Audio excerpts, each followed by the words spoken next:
Howdy howdy, Sue Devil here, and welcome to my review of the patch notes coming for the Charybdis update. Now this is June 20th, 2018, and the update uploads tomorrow.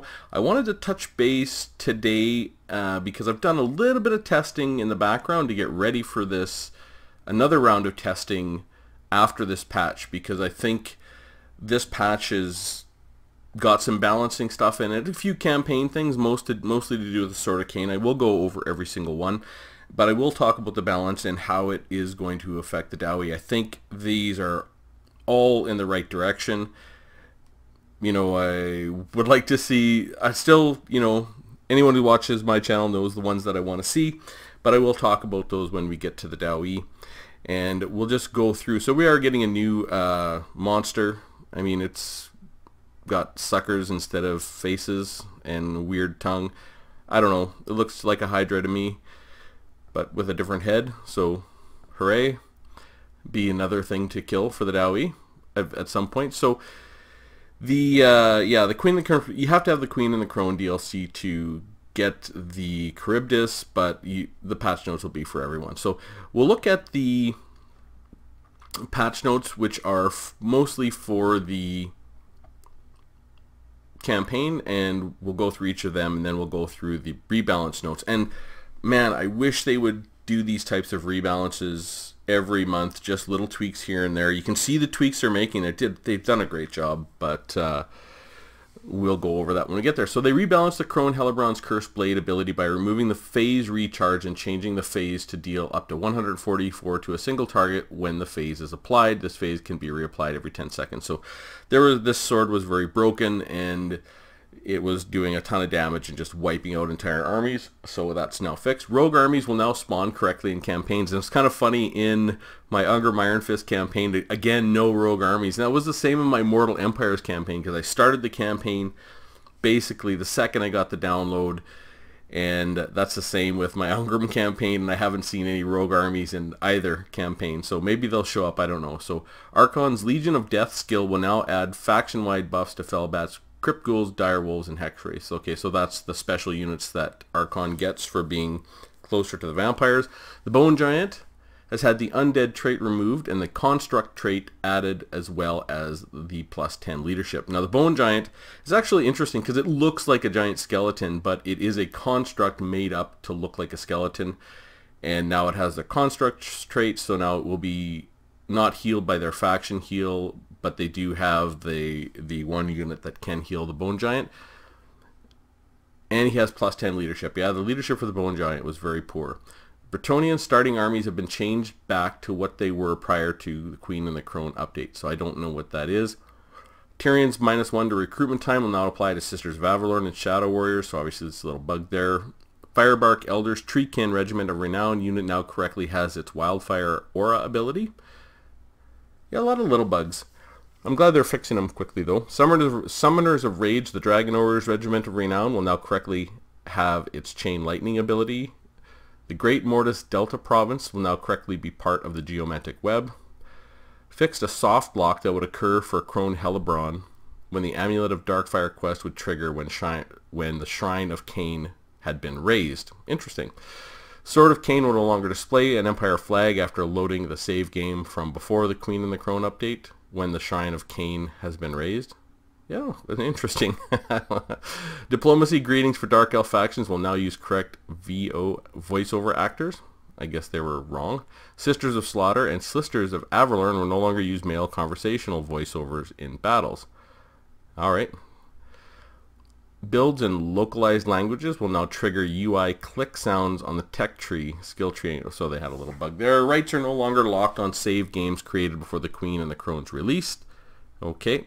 Walls will now display correctly on the campaign map when loading a save game. I wonder if that's to do with, sometimes it was weird because you know, I look back at my Ungrim campaign, sometimes I couldn't tell if a faction had walls or not. It wasn't showing up right, you know, that little green icon. Maybe that's it, maybe that isn't, or maybe I'm just old and I missed it. Black Ark Admirals will no longer be able to obtain this Sword of Cain. Ah, interesting. because I don't think they could use it, right? Sword of Cain will no longer be lost when the Lord's army does not participate in a battle as a reinforcing army due to lightning strike and the allied army suffers a loss. Oh, cool. AI will now upgrade Gan Vale and Handmaidens, and will now build the Handmaidens Gallery. Norska and Witchtooth can no longer build minor defense buildings in province capitals. Alright, so hopefully that gets updated. I don't know if that's... I think that's bad for us. If it was like that, so hopefully that gets fixed as we're just about to head to Norska in our Ungrim Iron Fist campaign. Alariel's Star of Avalorn now requires 85% untainted in the Titan's Peak as part of the quest chain rather than 95. Yeah, that's pretty reasonable. It's that last little bit can be hard if there's like an agent there or something. So Giant Home Mountains will now have a garrison force. Ah, okay, well, that would have been a nice little find that Giant Home Mountains had no garrison force. Dreadlord of Haggref will now unlock after building the Dark Crag. Okay. Tier 5 Dwarf Smith building chain will now increase the capacity of runesmiths recruitable. That's funny. We haven't run into that yet in campaign, but that would have been quite annoying to get to tier 5 and not get an extra runesmith. The AI Throg will no longer upgrade to a chariot. It would have been funny to see Throg riding around on a chariot. There must be some footage out there somewhere. Someone would have captured that and put it on YouTube. I'll have to go look. It would look hilarious. Wood Elves and Argwalong Treekin will no longer use Avalorn faction colors. Okay. Tomb King's Regiment of Renown now correctly show the diamond icon denoting they are Regiment of Renown within battle. Supreme Sorceress shoulder clipping issues have been fixed. Okay. Fashion advisors have been hired for the Hydras. I think that's a good idea. That Hydra doesn't really dress very well if you ask me. Cave-in achievement will now be attainable. I don't know what that is. Mods will now show up correctly in the modified.log file, and various spelling and grammatical errors fixed, and various localization issues fixed across multiple languages. Good. Love to see these kinds of updates. Now the balance changes, and I love these balance changes. I've gone through them. Lots of small changes, small tweaks, but meaningful ones, and they're all hitting the right notes for almost everything. They just haven't looked at the Dowie yet. Really, the units that I wanted to look at. So we'll look at the Beastmen. So Bestigor Horde, -5 armor. Okay, very small tweak to bring down the Bestigor Horde a little bit. Korok's Man Ripper, -5 armor. All right. Goreherd. So Goreherd with shields, and I don't think I released the testing on Goreherd. So Goreherd with shields +1 melee attack, and Goreherd's +1 melee attack. Now, dwarf warriors tear these guys to shreds, and Goreherd are a lot more expensive. I mean, I don't tear them to shreds, but they beat them handily. And so the Goreherd are actually a pretty weak unit, and you don't see them a lot in multiplayer because of that. So again, just a small tweak up, +1 melee attack, that might bring them into some builds in some situations. So the Cygor Regiment of Renown, +50 cost. I haven't seen it, tested it, or played with it, but apparently it was pretty damn good. So Bretonnia, ton of changes for Bretonnia, and we'll go through them. So Royal Hippogriff Knights, +10 armor, +400 mass. I know lots of people have a problem with the way that these knights actually get stuck in combat and they can't get out, so that mass should help. Alberic de Bordelot, +10 armor, good. King Lewin Leon Kerr, +10 armor, and their base lord, +10 armor. So I think that's just a little tweak up for those three. You're not going to see them very much. I don't think that's going to change. The Fey Enchantress is just too good for these guys to see the field in multiplayer, I think. The Green Knight, +480 health, interesting. So the Green Knight is already pretty tanky, and you know, if you do see the Green Knight in a battle, honestly, you just leave it till last. Don't even bother killing it. Now here's Foot Squires, -50 cost. So this is interesting because if we look at their last Bretonnian patch, when they released the patch for the Queen and the Crone, the Foot Squires got +1 health per entity. And I said at the time when I reviewed that, that was actually a step in the right direction, because the Foot Squires are not very good. And that's improved them. So I have done some testing right now to lock into place how good they are with as opposed to how good they were, because I had done some testing on longbeards with great weapons, and they were beating longbeards with great weapons before they got this +1 health. So I did another test with a +1 health, and now they're going to get -50 cost.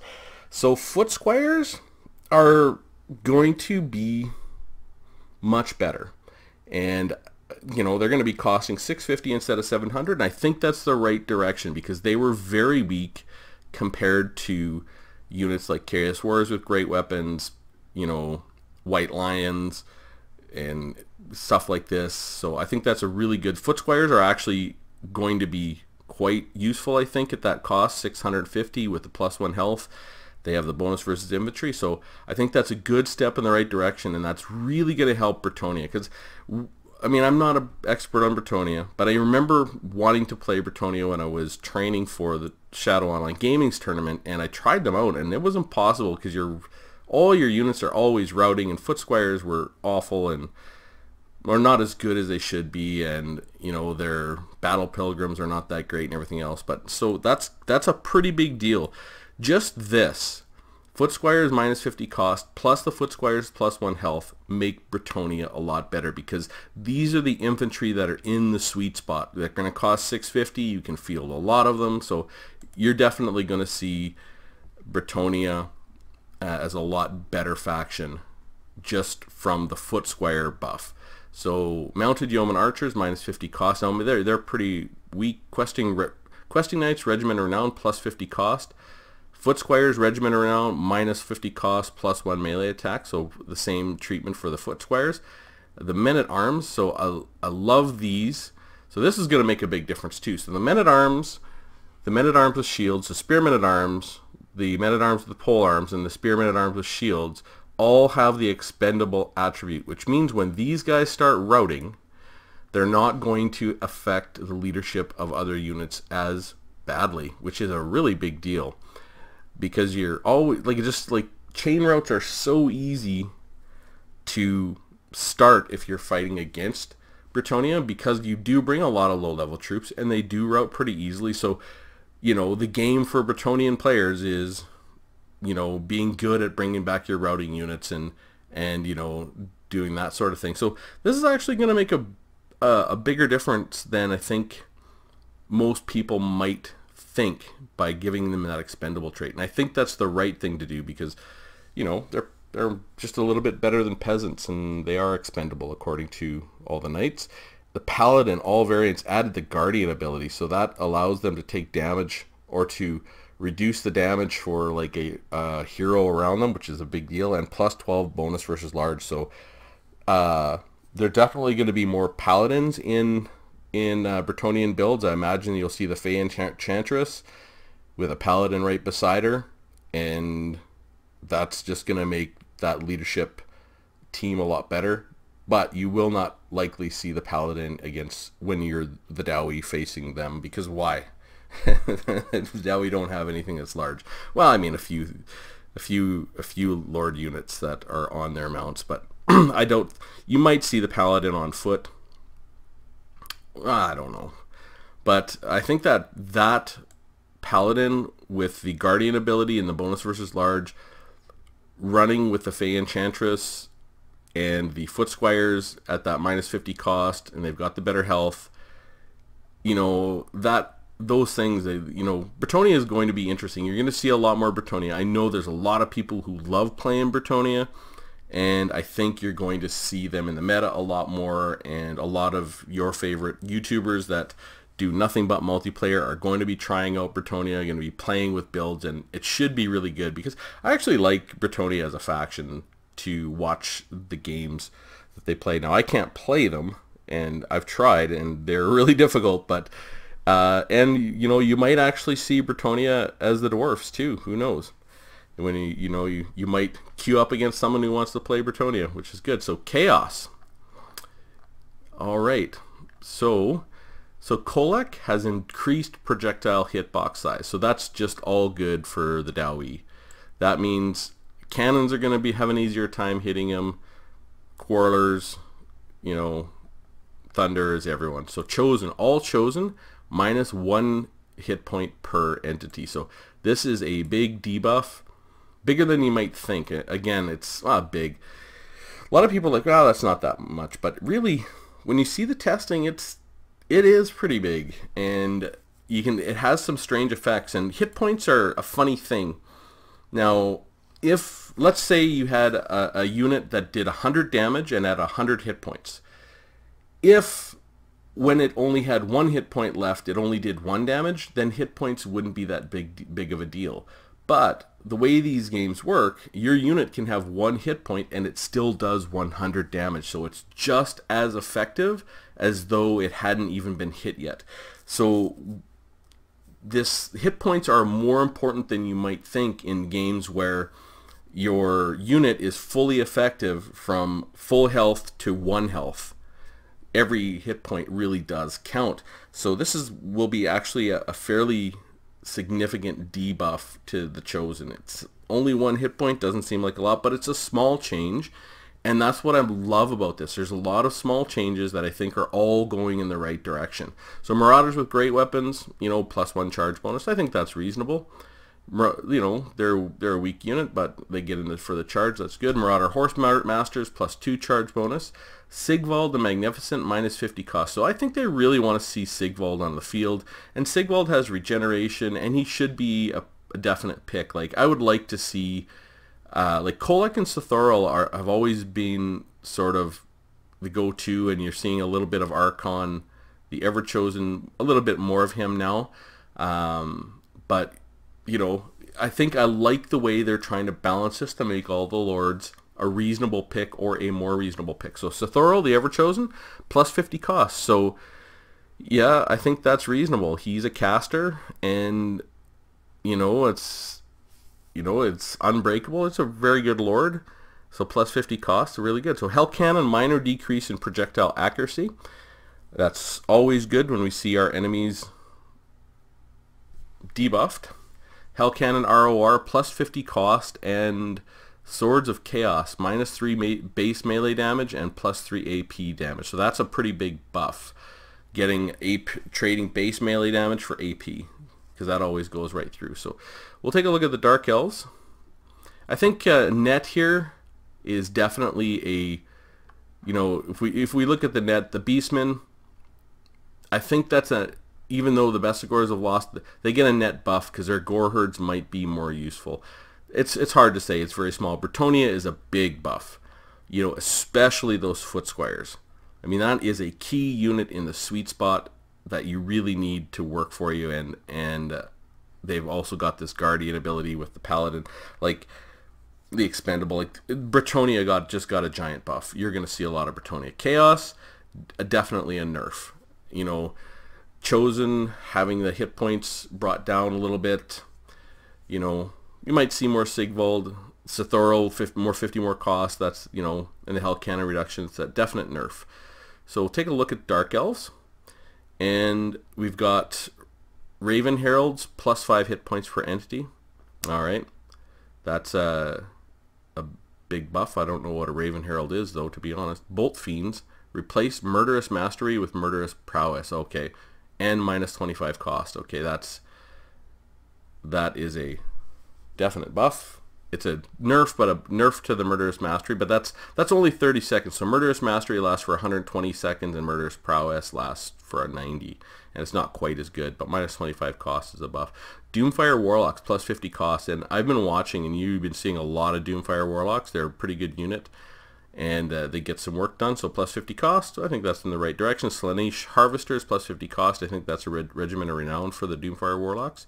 Sisters of Slaughter, -2 melee attack, -1 AP damage, and -15 missile block. So that is a huge nerf for the Sisters of Slaughter, but I think they were pretty good. They're kind of like, they're upgraded Witch Elves, really, and Witch Elves are better than you might think. So that -15 missile block chance is excellent for the Dowie. So if you see Sisters of Slaughter, they're going to be that much easier to take down. So there really is not much for the Dowie. Very small. So that's a net nerf for the Dark Elves for sure. These Doomfire Warlocks, I think a lot of people were using them, and the Sisters of Slaughter are pretty good. So a net nerf. And the Hellebrand sword is gone. So we're going to see less Dark Elves in the meta, for sure. They'll probably still be there, because Dark Elves are good. So, Dwarfs, Thane, minus 50 cost. Okay. It is, I still don't think we're going to see the Thane in the meta. Unless you do like a meme build, or find a very good synergy build with that fire resistance. And not to say that's not possible. I think you could. So minus 50 cost. Alright. Gyro Bomber plus 3 projectile AP damage and plus 1 projectile base damage. So the Gyro Bomber, yeah, it doesn't do a whole lot of damage with its guns. Getting a little buff there, sure. I think that's a good thing.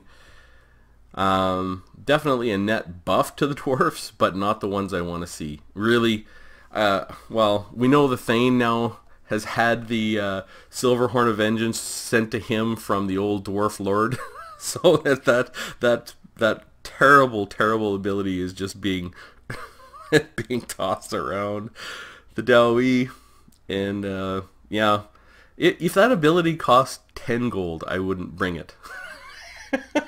It's just such a waste of gold for the dwarves. But, you know, hey, with the way that things are improving, CA is really doing a good job. They are paying attention, and they are hitting the right notes here. Small changes. Hopefully they do this more frequently. I would love to see it. To focus on multiplayer specifically, because if they keep doing this, they are going to pick up some of these weak units. And, you know, for the dwarfs, it is the miners, the dwarf warriors with great weapons, and the longbeards with great weapons, who are all so weak right now. You know, and you can, I mean, I see builds where they do okay. A lot of times it's just the player that's playing them is really good. Like, you can, you know, I've seen, I saw it in Brachysira's latest battle on my channel. He didn't even use his Slayers, so basically started the battle and ended the battle. He could have started and ended the battle with 1,800 less gold, right? So good players can make a lot of things work, and you know, those 3 units are really hurting. They're not really hurting the dwarfs. You can use other units, but boy, it would be nice if they were at least competitive, and you could bring them, and your builds could be more interesting, and they were more intuitive, especially for new players, because that's a new player trap, right? You see a unit with great weapons, you think they're going to do good, and then they just don't do as good as you think. So yeah, I think those are all reasonable. Like, I have really enjoyed the artillery in the campaign so far. The artillery is really good. I've really enjoyed the Thunders. Now that they're fixed, they are just killers, and I love it. And you know, hopefully we get to see some of that, see more of that in the meta, you know. And maybe I'll get, after I'm done this campaign, I got a few other things I got to do. Hopefully I'll get back into multiplayer and really start playing some games. So, you know, a net buff for the dwarfs. You can't deny that there are no nerfs here, but we got, like, the Thane got nerfed out of the meta, like, to oblivion, basically, in the last patch. So this minus 50 cost just isn't going to matter. Alright, so Empire. Here are a big deal. So when we went over the last bit for Empire, you know, 2 of their key units, well, actually, I mean, they've hit all the right notes here. So we'll just go over the Flagellants, plus 2 hit points per entity. Now, Tattersouls, plus 2 hit points per entity. Now, these are basically damage soaking units. They have very low melee defense, higher melee attack, and they're unbreakable, and they used to be amazing, and then they got nerfed to the ground, and now they're slowly being helped.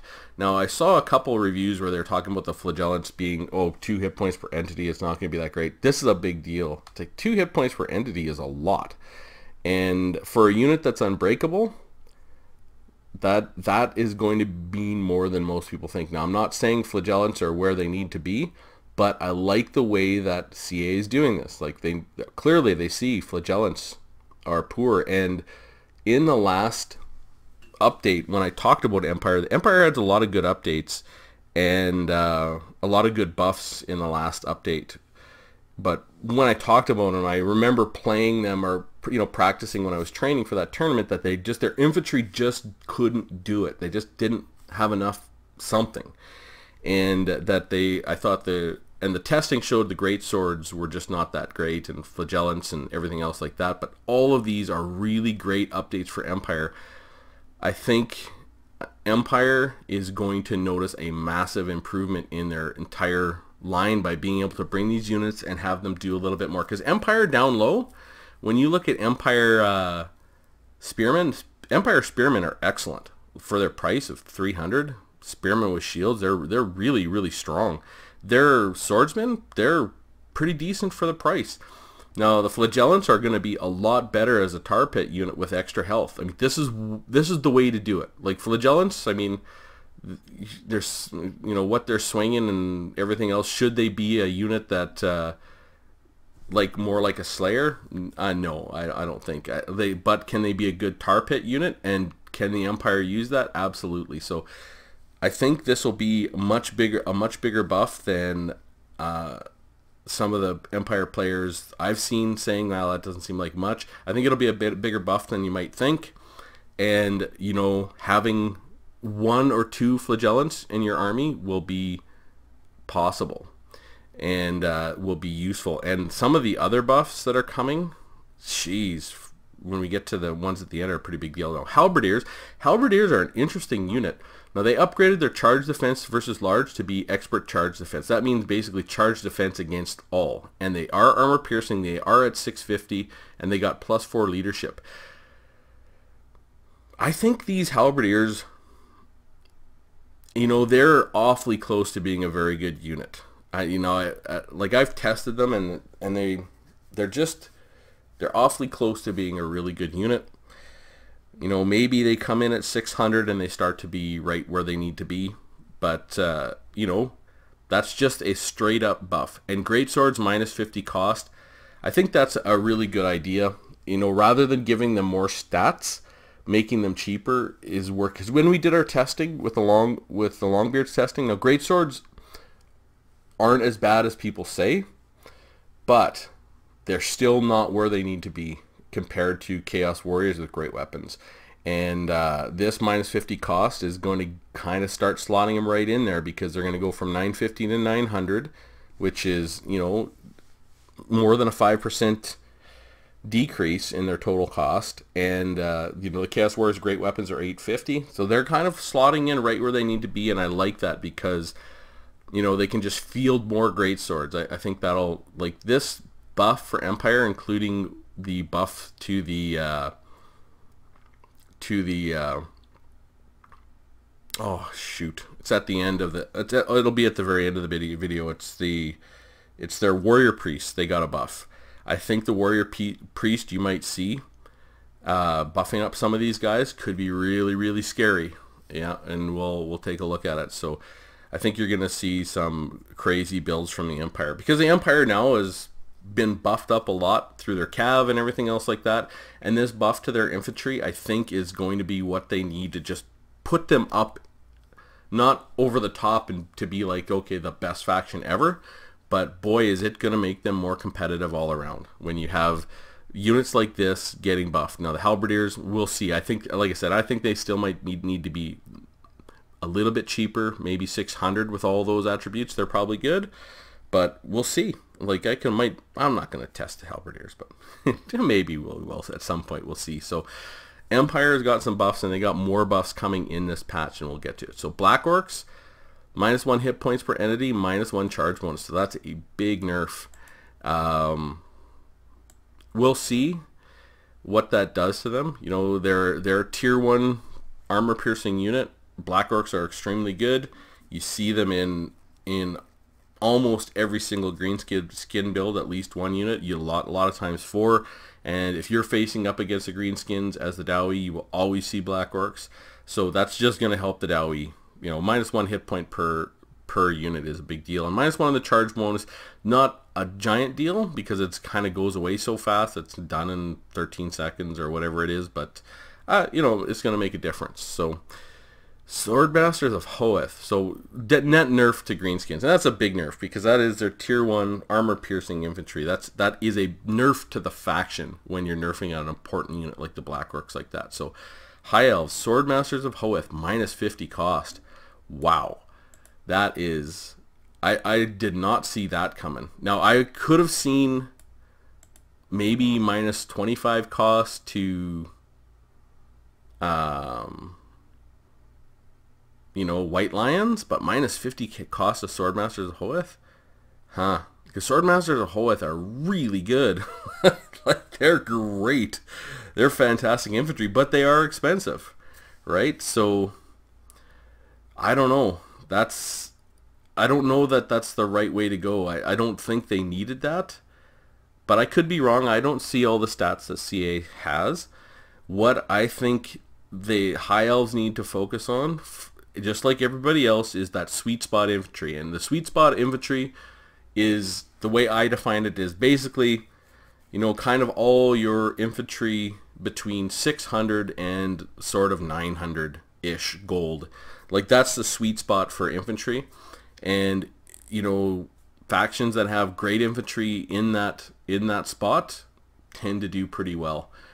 I mean, that's not true of all, but you'll see that's just the sweet spot in stats. That's where you tend to start getting units with 100 armor, which is, you know, anything over 100 armor, you're starting to waste armor. So that's where you start to see 100 armor, and you start to see all your armor piercing units, and, you know, you start to see units with abilities and stuff like that. So that sweet spot's right in that sort of 600 to 900 to 1,000. And you could even push that a little bit up. But Swordmasters of Hoeth, I think they're at 1,300. They'll go to 1,250, something like that. I don't know if that's a good idea. I think, you know, looking at White Lions, you know, making White Lions 50 cheaper, I don't know, that might be too much of a buff because that's their sweet spot infantry. But instead of doing the Swordmasters of Hoeth minus 50, making the White Lions minus 25, I think would have been a better choice. But you know, we'll see, because a lot of elf players just say White Lions are trash. They're really not. The problem is they're easy to focus down to half health to get their martial prowess off, right? And that's the problem. And then once they've got the martial prowess gone, then they are quite weak. So Alithanar increased projectile muzzle velocity, so he's going to hit a lot more. Sisters of Averlorn minor increased to projectile accuracy. The Sisters of Averlorn are pretty good. So that is a definite net buff to the High Elves, but I don't know if that's the right place to focus. I'd like to hear from a High Elf player, if there is an Elf player that watches the Dwarf channel. If you are out there and you exist, what do you think about this Swordmasters of Hoeth buff, the reduction in cost, and the White Lions? Like, I really think this should have gone to White Lions. Maybe not minus 50, but you could try minus 50. You know, that might be worth it. Or that might make High Elves all of a sudden crazy good, but minus 50 cost to White Lions instead of Swordmasters of Hoeth, or minus 25 cost, I think that would be a better place to focus, because Swordmasters of Hoeth are awesome. Even when they lose their buff, they're still pretty strong.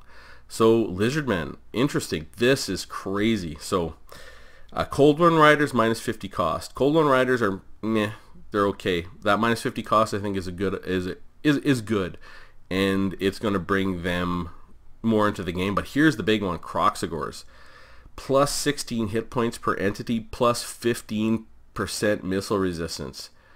Wow. Okay, so here's get ready. If you're going to play the Lizardmen, you're going to see Croxagores. Croxagores are pretty weak against the Dowie because you can just gun them down. You can gun them down with Thunders, you can gun them down with Quarrelers, with Rangers with great weapons, with anything you have. So that 15% missile resistance is going to matter, and the plus 16 hit points per entity is going to matter. But, you know, fortunately for the Dowie, we now have Giant Slayers who will tear Croxagores to shreds. So, I don't know. You're going to see, I guess as the Dowie, you might want to take one less, you know, a couple less ranged units and one more Giant Slayer, and, you know, problem solved. But I did try the Croxagores again when I was training for the match when I played the Lizardmen as a Lizardman in the Shadow Online Gaming, and they just underperform. You've got to be on top of your micro to make them do anything, and obviously I don't have great micro, so I couldn't make them perform. So I think this might bring them into the game more, and they should be. Croxagores, I'd love to see them. Like, they're crazy big crocodiles that have giant hammers. Like, who doesn't want to see more of them in the meta, in the games, in the cinematics? I think that is a fantastic change. This is one of the reasons why I want to see trolls, buffed. I mean, I'd love to see trolls more of the meta, because they're just a cool unit, and Croxagores fit into that. Blessed Croxagores, those just campaigned, they get the same buff, 16 hit points and 15% missile resistance. So a net buff for sure to the Lizardmen, and on an important unit that I think is underutilized, those Croxagores, and that they can do a lot. They're sort of like Famir with great weapons, and they're sort of like armored trolls or something like that with great weapons. They're just like, they're a great unit. And I hopefully this will bring more of them to the field, and we'll get to see more giant crocodiles with massive clubs beating the crap out of stuff. Just not Dowie, because we have giant slayers. So what did the Norska get? So net buff to the Lizardmen. And you'll see these are just focused. These are small buffs, small changes, 50 cost of the Cold One Riders. They're just small changes. I love it. Good job, CA. I love what they are doing here, even though the Dowie didn't get the buffs that we need, but it is what it is. Norska, Marauder Champions +5 leadership, Mammoths all +5 bonus versus infantry, +3,000 mass. Ouch. That's gonna hurt. Probably a needed buff, but that's gonna make them a lot better against the Dowie, because we have a lot of infantry. And that mass is going to help them get around. So, but we do have giant slayers, right? The answer to every question from here on out is more giant slayers.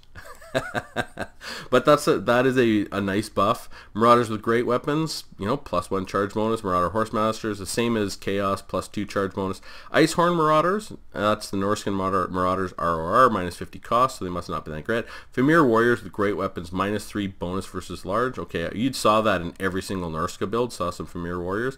And some regular Famir Warriors, +10 base melee damage. So they're just trying to balance these guys out. Again, net buff to Norska, love it. Skaven. Okay, Death Runners, +2 charge bonus, great. I mean, I don't mean really great, but okay. And Death Runners, they have that freaking Weeping Blade that cuts your armor in half. Plague Monks, Sensor Bearers, +2 health per entity. That's probably a good idea, because they're like an anti-infantry, but they're easy to kill, because they don't have any armor and everything else like that. So these Plague Monks, and they're not cheap, for the Skaven, so we might see more Plague Monk Sensor Bearers. I think that's a nice buff. Poison Wind Globadiers, +4 bonus versus large missile damage. That is just fine. Won't affect the Dowie. Warp Lightning Cannon and the Plague Claw Catapult, +112 hit points and 106 hit points. That's reasonable. Like in our last, and I don't know if it's released yet, in one of the last fights I had against the Skaven, I just targeted their Warp Lightning Cannons with my cannons and just demolished them so fast. So that those hit points are going to make them a lot better. And Warp Lightning Cannons and Plague Claw Catapults are good artillery. They're just weak to counter battery. So might have been better to actually reduce the hit points of all the other artillery. I don't know. Maybe just bring them up. So definitely buffs all around to Skaven, but they are very focused. Vampire counts, Devils of Schwarzhofen, -100 cost. Okay. And Graveguard, great weapons, -50 cost. I think this is much needed. Now, this is the one unit I didn't test in my great weapon testing, because they don't test right, because they don't route, and they crumble and everything else like that. So I didn't test them, but Graveguard with great weapons are in a poor spot right now, and that -50 cost I think is the right thing to do, and they are needed for the vampire counts. They will make the vampire counts better, and I like it. It's a good change, small changes. Again, love the way they're approaching this. I would love to see them do this every every month, to be honest. To do, even if they had 10 changes a month, it would be really nice. But you know, at every quarter at the very least. So what else? Eternal Guard, minus 50 cost, the Regiment of Renown, and War Dancer Regiment of Renown, minus 50 cost. So a net buff to the Wood Elves, but a very small one. So what does this say? Really, if we look at everything, almost everyone got a buff except for Chaos, and their nerf was pretty big, I think, with the Chosen nerf. Well, big enough. It's going to be noticeable. And you know, really the story of this is Bretonnia and Empire. I think they've done really great work to the Bretonnia, you know, and you know, I could be wrong, but I really think that sweet spot infantry, you know, like your foot squires and your great swords, you know, and your, you know, all those units in that, you know, Chaos Warriors with great weapons, you know, you go through Saurus Warriors with shields, all those units in that sort of sweet spot are really make a difference for every faction, and it's hurting the DAOE right now. So Chaos is the one that got a nerf, so probably needed. It's not a big nerf, it's a small nerf, but everyone else pretty much got a buff. Well, I guess maybe the Dark Elves, maybe that's a net nerf for sure. So they got a nerf as well, probably needed. Chaos and Dark Elves. Dwarfs got a buff, but it is tiny, and it is really, the Thane's gone. Like, you're not going to see the Thane in multiplayer, with the exception of a very special build where you're going to bring him with the weakness to fire, and maybe you're going to bring some flame cannons, the Warrior Dragonfire Pass, you know, something like that, some kind of very specialized build. You'll see the Thane, and that minus 50 cost will be nice, but Thane's gone. Gyro Bomber, +3 projectile damage, +1 base. You know, good. I don't think you're gonna see a lot of Gyro Bombers in multiplayer, because they're just so hard to micro, and they're you know, you might see them. I don't know. They can shoot while they're moving though, and they have a lot more range. Like, they've slowly been buffing the gyrocopters and gyro bombers, but I don't think you know, I made a video on this, and what the problem is with these gyro bombers and gyrocopters is not the damage. The damage isn't great. The problem is anything at all in the sky, and I mean anything. Fellbats, carrion, it doesn't matter. Anything else in the sky absolutely demolishes all gyrocopters.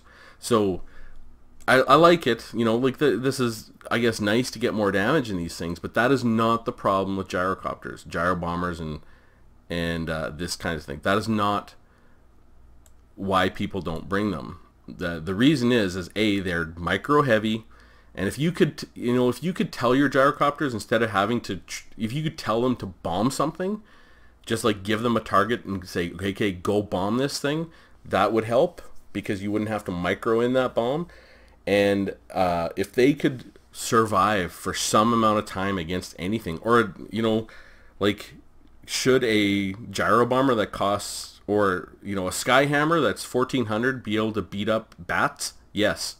I'm going to say that right now. Absolutely. Fellbats should get absolutely demolished by a Skyhammer, by any gyrocopter. 700. The Fellbats are 350. You know, they should get munched on, absolutely demolished by gyrocopters. You know, what are they going to do? You know, that's the problem. Anything at all in the air wins against the gyrocopters, and that's what makes them weak. So if we want to focus on the gyrocopters to really make them more of a thing, and, you know I bring them in certain matchups, but, you know, it's risk reward, and I know that when I bring them, but I tend to bring them in matchups where the risk is a little bit less. But you bring them in your matchup, it's risk reward, but doing more damage and making them higher risk reward, I don't think is the right way to go. I think making them less risk reward and more reliable, even if there is something big out there, would make a difference. And the way you can do that is you could just make them stand up to damage a lot better. And that's with melee defense, armor, and health, and potentially leadership.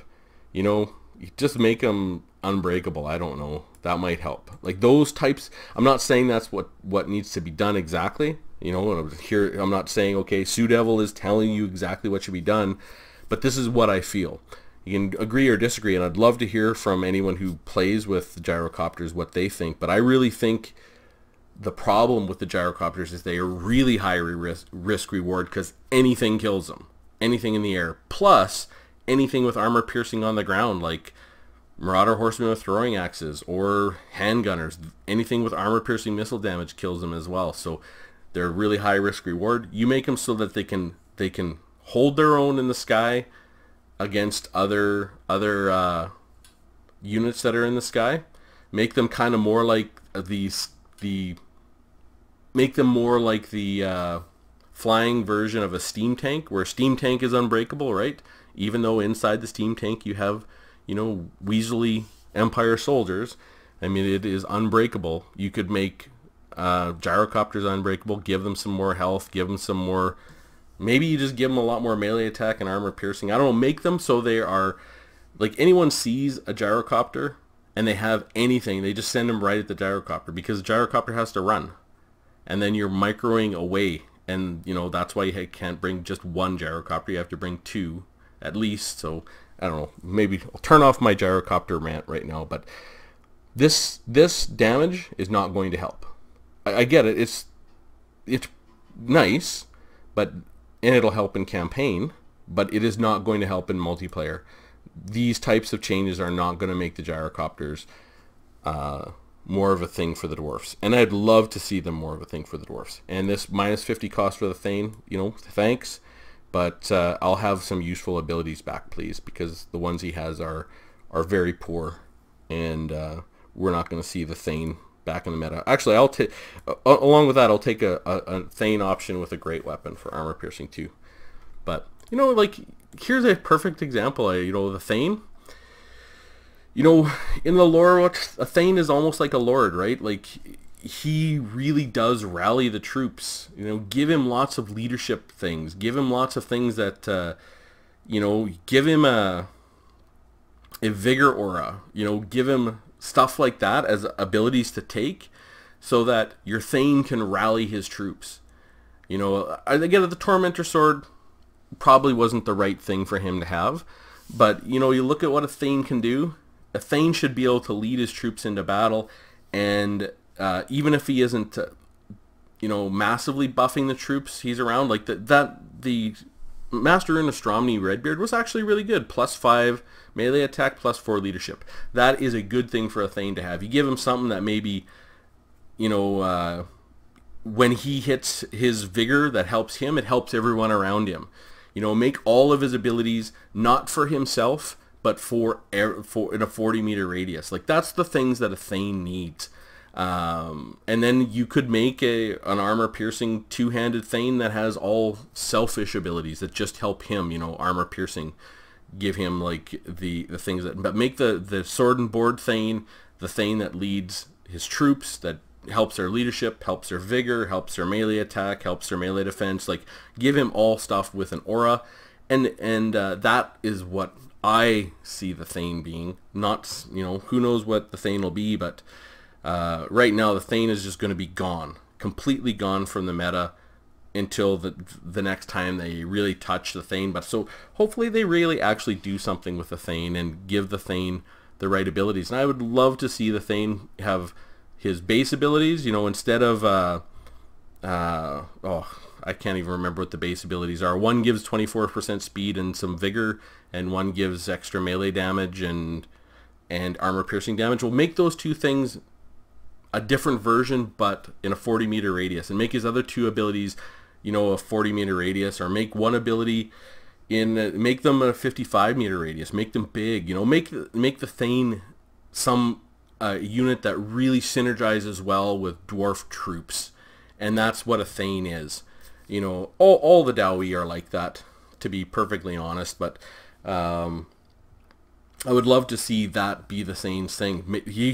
The Thane is actually more like a runesmith than you would think. Now, a runesmith has a lot of abilities that are, you know, 40-meter radius, and they buff everyone up. Like, Thane's kind of more like that, but all their abilities just are not showing that. So I might try a few Thane builds where we have these crazy, you know, flame cannon builds just for fun, you know, but this, believe me, lads, this is not where the Thane's going to end up.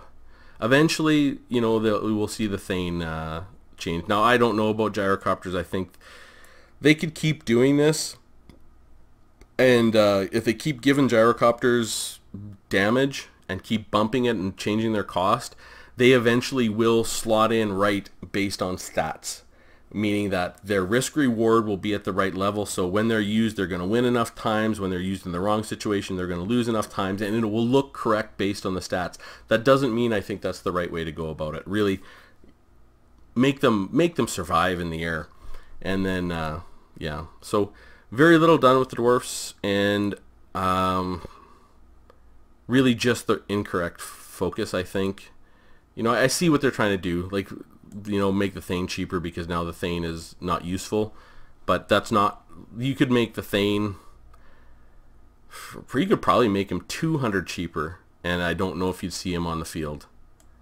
You know, well, you'd see more meme builds with the, where he has the ability for 22% fire resistance, but if he didn't have that ability, you know, make him 200 cheaper, and you know, maybe you're going to start to see him on the field with just his base abilities at that cost. I don't know, because he would be going from like 650 to 450. You know, it's kind of like a Goblin Big Boss cost. And you see Goblin Big Bosses because they're super cheap, right? And maybe you'd see a Thane there. But Thane shouldn't be cheap. Thane should have good abilities, and should have abilities that buff up all the lads around him, that really fire up the army. That's what I want to see the Thane do.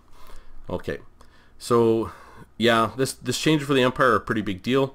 I think the Empire just got to where they needed to get, because of some of the builds I'm seeing with the Empire, they have really buffed up their artillery, and their handgunners are good. Their calves seem to be about where they need to be. Their magic is good. Everything else like that. So you're going to see the story is Empire and Bretonia, and there's more things down here. So here's some abilities. So these are just all, and I don't know why they didn't put them in the Empire, but these are all Empire. So hold the line. They replaced the 100% charge resistance with +5 melee defense. So that's a big deal. So instead of having 100% charge resistance, which is really not that useful, having +5 melee defense for a timer is going to be a big deal for greatswords who don't have great melee defense. Hammer of Sigmar, now an AoE of 40-meter radius. Beautiful. Grand Hammer of Sigmar, duration increased to 50 seconds. I think that Hammer of Sigmar, that's the Warrior Priest. It used to be just on him. Now it's a 40-meter radius. Great. They're making the Warrior Priest good. Shield of Faith, duration increased to 25 seconds. And Grand Shield of Faith reduced to 40 meters and increased to 50 seconds. So Grand Shield of Faith, that is the Volkmar the Grim on his religion wagon there. And so this is just like the Runesmith and the Rune Lord. These two will be able to stack their buffs together. So I think you're going to see, when you look at Empire, yeah, you're gonna, like, you give Flagellants and Great Swords and some of their other units +5 melee defense, they're gonna be a lot better. And you give them, you know, some of these buffs. You put in a Warrior Priest in with your Great Swords, and this is exactly what I see. I'd love to see a Thane do, and I'm glad they're doing it with a Warrior Priest, because that is the right direction. Even though we're not seeing it with the Dowie, CA is going in the right direction, and I love it. Like, they're just, the changes that I'm seeing for the Empire and Bretonia are awesome, and they're all in the right direction. So they're making the Great Swords about where they need to be, and they're changing some of their abilities. +5 melee defense for a group of Great Swords is going to be awesome, and some of those abilities are going to be great. So story of this patch is Bretonia and Empire. Nothing really for the Dowie, nothing of significance. And I guess a net nerf to Chaos and and Dark Elves. And the nerf's pretty big to the Dark Elves, but they had an ability with Queen Hellebron that was literally broken. It was kind of like Archon's Tomb Blade or whatever, sort of that level of broken. So definitely looking forward to seeing how this plays out, and doing some testing. Now, I have done some testing with the Foot Squires for Bretonnia, and I will do more testing tomorrow when this releases, and I'll maybe put that together in a tiny little package and just show the difference. And you know, it really, I like that they're working on the Foot Squires and the Great Swords, because they were both weak in our testing, and we showed that they were weak compared to White Lions and Chaos Warriors with great weapons and Bestigors. Like, they just weren't up to snuff, and they are making those changes. Hopefully some of their data can start to show, which I don't know that it will, unfortunately, can start to show that miners, Dwarf Warriors with great weapons, and Longbeards with great weapons are underperforming very badly. Like, the stats may not actually show that, unfortunately, but you know, eventually maybe those units will get put to where they need to be. So anyways, hope you found this interesting. I can't wait to see this for myself, and to do a little bit of testing, and to take a look at those Foot Squires, and to sort of match everything up. And I love what CA is doing. I absolutely love it. This is exactly what they should be doing. Small changes, incremental, and you've seen, like, Chosen, they've been working on them for a while. You've seen them go up and down and that type of thing. And you know, it's not like they just buff them and forget them, or nerf them and forget them. You know, obviously it's been a long time for some things, but you know, they're just kind of going up and down, and they're working on them. So I love it. And you know, some of that love is going to come to these units that I care about so much with the Dowie at some point. And not that I think the Dowie are in a bad spot. I mean, Dowie's got great units. The Giant Slayer is been a giant addition for the Dowie. You know, there's just those, you know, some units that just need to keep getting those tweaks, and I think these will keep coming the way that CA is working. So love to hear comments, your thoughts on this update. I mean, I did not expect this update to be this big. I really just thought it was going to fix Hellebron's, you know, ability, and maybe some campaign bug fixes. They always got some of them that pop up after they do a release like this. But all these balance changes are very heartening, because I didn't expect them at all. Like, I think this is absolutely fantastic. So love to hear from you in the comments, and with that said, I will see you soon.